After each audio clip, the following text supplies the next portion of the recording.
Good evening, John Labriola, 2806 Eisenhower Street West.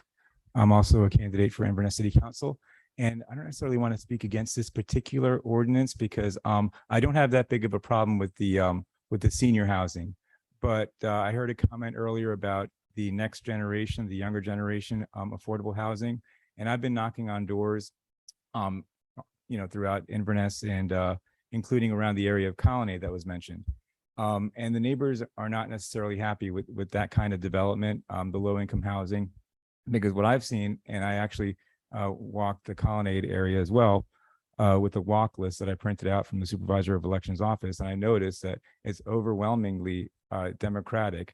So what you're doing here, not necessarily in this particular project, but in general, with bringing affordable housing, is you're changing the demographics of Inverness to something that's less desirable. And trust me, it's less desirable because I come from an area that's overwhelmingly Democratic. I grew up in South Florida, and those areas are high crime. There is a moral degradation when you have Democrats that become the majority. We don't want to change Inverness into a Democrat majority or even a purple area, because that does bring down property values. I mean, it does bring down, not necessarily property, it does bring down the neighborhood. It brings down, our moral,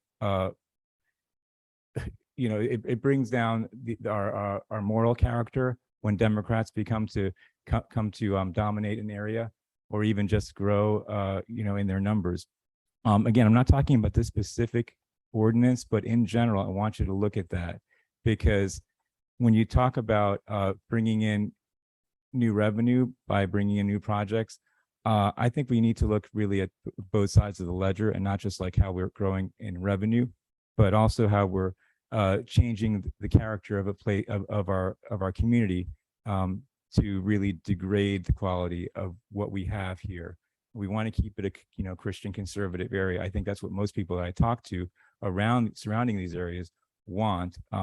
And I'm not suggesting we do anything illegal, that we, incur lawsuits, but when it comes to actually going out of our way to change zoning or change land use maps to accommodate projects that otherwise wouldn't be allowed, I want us to look at not doing that. And if I'm on the board, I will represent those voters who feel like we need to put the brakes on some of this overdevelopment. Again, with seniors housing, I don't have that much of a problem with it. But going forward, I want to see, this council kind of step back and put the brakes on some of the overdevelopment, specifically when it comes to what you call the affordable housing. Because the argument I've heard is that it's for the younger generation so they don't have to leave and go elsewhere.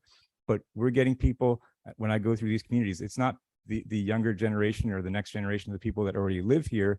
It's people or have already been here or established here. It's people coming from Tampa, from other communities. So it's not keeping people here that would otherwise leave. It's bringing people from those areas, like, sometimes you call them the Riff Raff or whatever, from Tampa and so forth. We don't need that here. We don't need to increase our crime level. We don't need the moral degradation that Democrats bring. So let's not do things to attract more Democrats. Thank you.